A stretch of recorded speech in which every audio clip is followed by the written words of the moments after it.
So John, go on, tell me how many AirTags did you order? Oh, Because I know you ordered yeah, some. I did. I waited a little bit before I did. I wasn't that excited about it at the end of the day, just because, I really don't go anywhere these days still. So I don't really have like a bag that I'm not planning to pack a suitcase anytime soon or take my backpack off to a coffee shop. But I did get to thinking, we have two sets of keys for each of our two cars, so four sets of keys. So I decided to get a 4-pack of AirTags. And because I'm not really I'm not even going out driving that often. I wasn't in any real rush, so I got them engraved with emoji. That's the way to go. I think. I think it's nice. Yeah, I got the little Space Invader logo, the guy with the little tongue sticking out with his one eye closed, smiley. What else did I get? I think a regular smiley face, and then maybe the ghost. No, it wasn't the ghost. It was a robot, I think. Nice. Yeah. Nice. What I like about AirTags, unlike anything else that Apple probably have ever sold, except maybe iPod socks, is like they're kind of cheap enough comparatively. That, I mean, I haven't ordered any yet, but they're definitely cheap enough that like I could just order like one on a whim, and it's not like too. You know what I mean? I'm not going to go order like a new iMac or even an Apple TV or an Apple Watch. Like those things are significant amounts of money, but like an AirTag is like $29 or something. I'm like, well, I could probably order one. Right. And the one thing that's kind of annoying is that you almost have to have an accessory with them so that they don't have a hole in them or anything. You can't just you could stick them in a pocket of a bag. You can do that. But you can't just put them on a key ring without having like a keychain accessory. So Belkin has some that are a lot cheaper than the Apple ones. I think they're like $15 or something. So I got those to put up so we could put them on our car keys. But because I didn't want to spend a lot of extra money on it. But I was driving around today. I went out and picked up lunch, and I had this notion that I wonder if I should just stick one on the back of the rear view mirror of the car, with like some double-sided tape, where it wouldn't be in my field of vision or anything, but it would also be kind of up high and pointing out the windshield, so that if I am out at a big parking lot somewhere, I can find my car easily. And I just kind of wonder, I'm going to wait and see when people get these and try to put them in their cars, how that works, and whether it's whether there's too much interference being on the inside of the car and that kind of thing. I kind of think that it won't be that bad. But you never know. I mean, especially in like a parking lot, you would think that there'd be enough people walking and driving around in the parking lot that it would be picked up. The signal would be picked up by somebody and be able to be reported back to Find My, so you could find your car again. Yeah, definitely. It's definitely one of those things you used to be talking about the accessories, because like you say, you kind of need it because there's not really, it's not designed like the Tile where it's already got the hook in it or anything like that. But the good thing is, even if you look on Amazon now and eBay, the Chinese manufacturers have come out the door running. I know. I mean, you can pick up keychains for like £4 or £5 at most. Like I saw like 2-packs and 3-packs for like £8 or £9. Yeah. So it's like, it's not really a problem, even if Apple were only selling like the $500 Hermes luggage tag. If that's all they were selling, it's fine, because it feels like a very un-Apple product, because it's like, it's a reasonable price.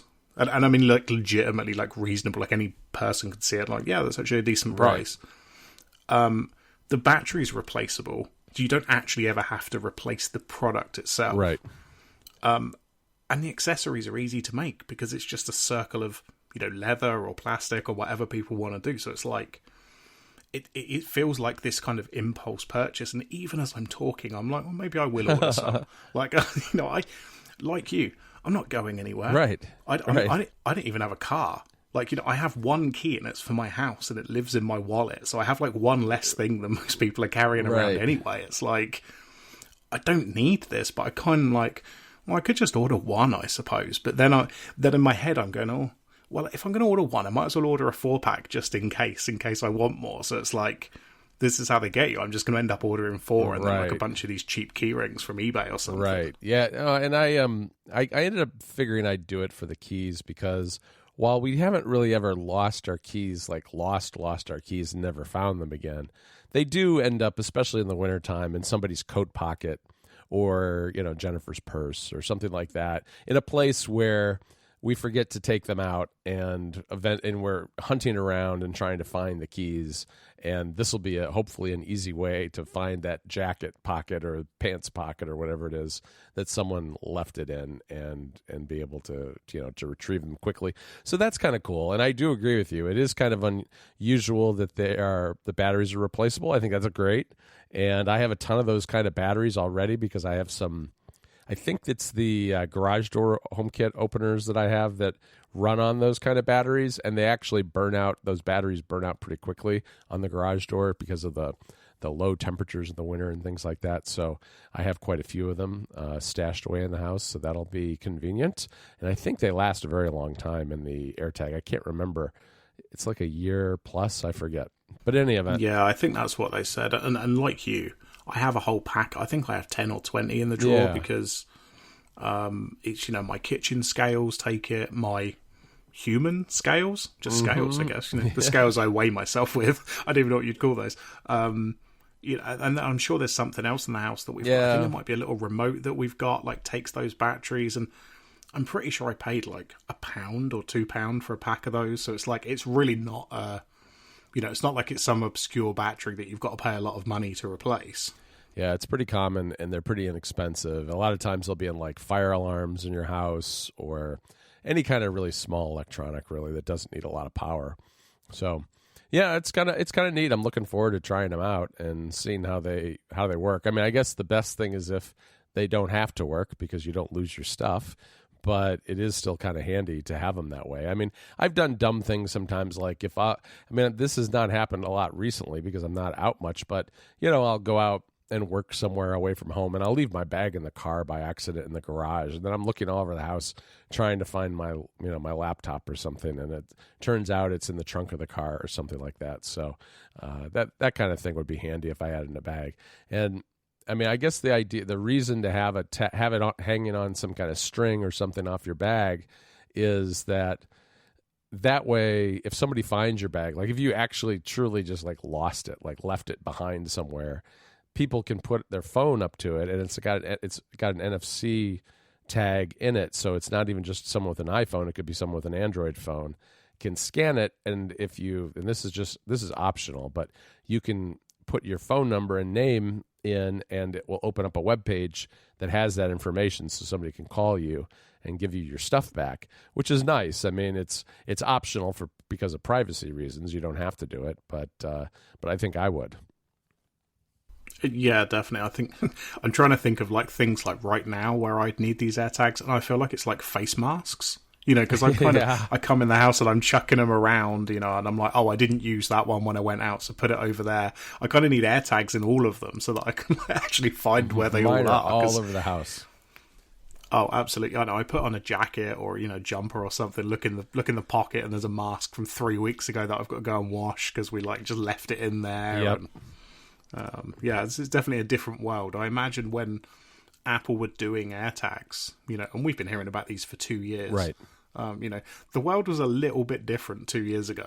And AirTags would definitely have been an easier sell then than they are now. Yeah, definitely. I mean, at some point when I'm going on a trip somewhere, I'll probably think, oh, maybe I ought to pick up an AirTag at the Apple store and put it on my suitcase or something, or all my family suitcases. But it's probably going to be a little while before that happens. But still, it's nice to know that they're available. And I mean, it's not like we didn't have tiles before. I've used tiles, and tiles are pretty good. But I'm eager to see what it's like using them in the AirTags in the Find My app. Yeah, I think I've convinced myself that I'm going to order at least one, and I think I'm going to get the little ghost emoji or the robot. Yeah, those are the good ones. Yeah, I like those too. I was torn between the robot and the ghost emoji, but I went robot. Yeah, I think I might have a look. Actually, I'm not even sure if they're on sale in the UK yet. I think it's Friday. No, I think they are. I think Mike Hurley told me that he ordered some, but I don't think they've shipped yet. Oh, that might be it. I think they ship later this week. Okay, I'll be having a look after this, I think, and I might just order one and see. And then, if I have to order a pack, well, then I've got 5. That's great. Right, exactly. So I see in our notes to each other that you put in here the iOS 14.5 watch unlock. So is this your first experience with unlocking your iPhone while you have a mask on? Yes, it is, because I don't, unlike you crazy kids. I've been living the beta life, so I've been doing this since January, Rob. I haven't installed a beta probably for a couple of years now. Wow. Because the problem I have is, like, I don't want anything to go wrong. And I'm not writing about this stuff. Yeah, we talk about it, but, who cares? People aren't coming here for their tech news, I don't think, necessarily. No.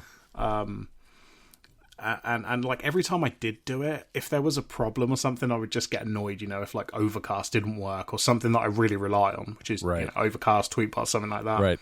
And I always ended up just restoring back to whatever the actual version was. So I kind of just drew a line in the sand and I'm like, no, I don't install them anymore. So yeah, yesterday was quite exciting for me. I was like, oh yeah, it's got this watch unlock thing with the mask, and I installed it, I turned it on, I grabbed a mask, and I put, I'm just in the house because I'm not going anywhere anyway. And yeah, I mean, it works really well. Yeah, it does. I did actually go out to the shop today, and I needed to look at something, and I forgot that it was a thing I'd enabled, and I was like, oh yeah, it just works. This is great. Like, this solves the problem. Yeah, it really does, because that's the thing, is that I very quickly just forgot that it was even a feature, and you'll just be out, and you'll pull out your phone, and it just works, and you don't realize it until you get that little tap on the wrist, then you're like, oh, yeah, it did the thing it was supposed to do. But yeah, it was working, to Apple's credit, it was working quite well from the very get-go with the very first beta of 14.5, but it did improve over time. I mean, it was not great at first. I have had it unlock my phone when I'm not wearing a mask a couple of times. It's usually when, like, I don't know, my hand's by my face or something, or maybe I'm lying down or some kind of weird position where I'm not catching my whole face with the camera but it still unlocks, because what it's doing, it's not detecting the upper part of your face, and it's not detecting the mask either. All it's doing is recognizing that your face is obscured to some degree, and then relying on your watch once it knows that you've got an unlocked watch on.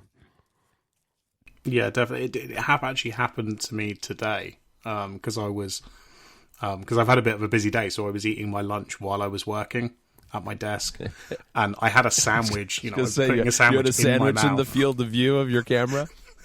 Right, exactly. So I went to unlock my phone while I'm eating this sandwich, and my watch buzzed to say it had unlocked, because obviously it was just like, oh, your face is obscured with the sandwich that you're stuffing in it. That's great.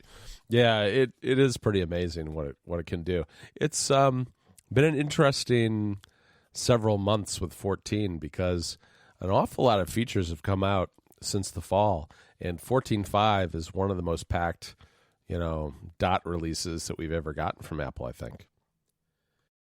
Yeah, and I mean, a 0.5 as well, that's quite a lot of versions anyway. Like, generally, I know it varies, but like, to sort of have one this late, right? We're sort of, what are we, like a month and a half or something away from WWDC? Yeah, don't even tell me. Yeah. I'm sorry, I didn't mean to give you a panic attack. We're on 14.6 now, even. There's a 14.6. And I have not installed it yet. I literally think last year there was like 8 days that I wasn't on a beta, and this year's going to probably end up being roughly the same. Although I think I probably won't install 14.6 unless there's some kind of interesting feature. So far, doesn't look like it. So yeah, I mean, I'm good. I've been, I guess during 14.5, I've had it on my one iPad, but not the other, and on my phone. So, and I've had the Big Sur beta on one Mac, but not the other. Yeah. Well, you get to enjoy these features. So when I say to you, "Oh, I'm excited about Watch Unlock," and you're thinking, "Hang on, I've had that for months. What's going on?" Well, you kind of forget which ones, what's coming out, because we've been living with it for so long.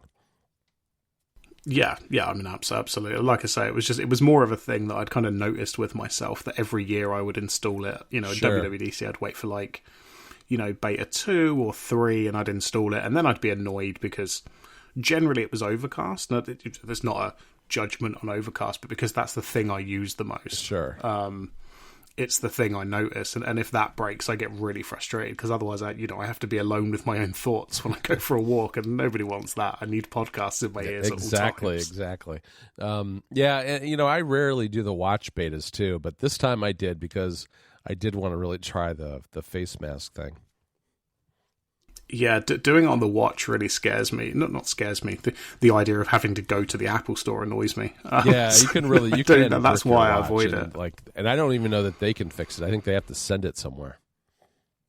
Yeah, as far as I'm aware, that is what they do. So, but yeah, so I won't be installing it again this year. But I'm sure you will. I will. I'll be installing stuff somewhere all the time, especially when WWC rolls around. So. Yeah, that's not that far. It's like maybe 5 weeks, I want to say. Yeah, well, you best start prepping. Yeah, I kind of am. We got some other projects in the meantime, but starting to think about it and think about, how much I can actually get done between now and then, because that kind of sets my schedule for the rest of the year. Because yeah, I don't think it was very considerate of Apple to have an event this late into April. Yeah, exactly. So,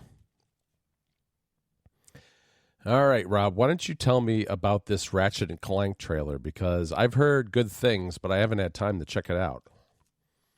Yeah, so they've been, we had the first trailer where they sort of revealed the female Lombax from this alternate universe. And we didn't. All we got was like a sort of superhero landing at the end of the trailer. But now they've got this like new trailer out, and it, at least from what I can tell from the trailer, you play as this character. And it seems like you're looking for Ratchet. I couldn't quite get a sense of exactly what was going on. But it's nice to get a little bit more information, and she's got a name, although I can't remember it off the top of my head. I think it might be Rosie, maybe. No, it's not Rosie. I forget. I saw it somewhere today. Rivet is her name. Okay. I'm sure that's it. I think it's a reference to something I was reading. I can't remember now. All right. But I don't know. You see, I've got all the information. You do. Maybe it's Rosie the Riveter. That's it. Yeah, I think that might be it. I think that's a reference to the war poster. Yeah, war posters from the United States during World War II. That's it. Yes. Yeah, that was the thing I was trying to think of. But I mean, regardless of that, like, this game looks incredible. Like, it looks so good. I think really, like, this game feels like sort of the proper start for the PS5. Like, this is really like this huge, like, huge franchise that's been, PlayStation for years. And, right.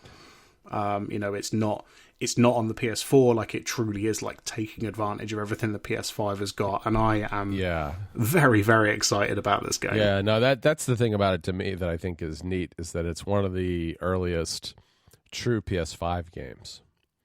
And yeah, because I know that Returnal is coming out like next week, which is a new franchise IP type thing. But can't really get a sense of what that game is about, so I'm going to wait for reviews. Yeah, I've been ignoring PS5 news because I'm so frustrated by not being able to get one. I tried again actually this morning and got as far as getting all my credit card information in, picking where I would pick it up, and then hitting a button only to be told that there were no more. And then I switched the store location, like basically Target makes you go through this process where they're all gone. But then they say, and here's all the other stores near you. And there are a lot of Targets in the Chicago area. So I went from suburb to suburb, picking new stores, and only to be told that they were all sold out. So that didn't work out. And then GameStop was doing these crazy expensive bundles this afternoon, and I was semi thinking about doing that. I mean, it's just it's like 2 controllers, like a gift card, a game. It's like $750. It's pretty expensive. So no luck though. So here we are, like, whatever, it's been like 6 months later, and it's still like basically impossible to buy one of these. It really is. It's not easy. I mean, I've read that it's starting to get easier, but But yeah, I'm not even trying that hard anymore. I figure in another 6 months hopefully it won't be too bad. No, and the weird thing is don't get me wrong, I love mine, and I'm glad I was able to get one. Right.